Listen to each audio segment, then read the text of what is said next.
All right, so Tiago here was in a car crash with his grandma, and afterwards was complaining about some tension in the neck and some pain. And I palpated and I noticed that there was lots of restriction and some tender spots right around his T6 area. And that's what we're going to be adjusting today.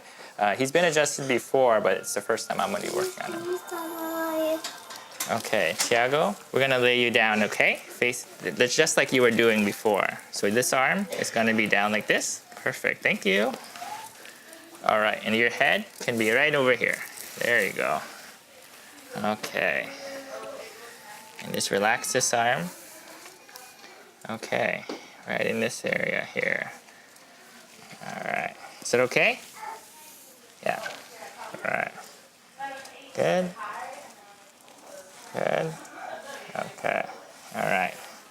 Yeah, so it's real easy movement and can get it into position. You can feel that it's tender there. Okay. All right. Okay.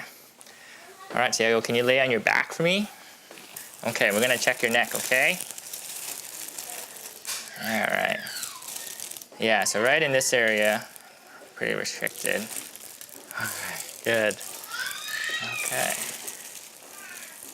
So we're just gonna adjust this one spot right here, okay? Good. There you go. And it's a little bit on that side, okay. Good. Okay. All right, Tiago, we're all done. Okay, you get to sit up now. How are you doing?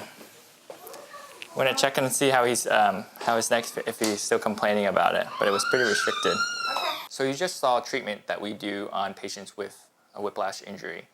What you didn't see was that prior to that, we do a thorough examination, x-rays, to properly evaluate what's going on with each patient.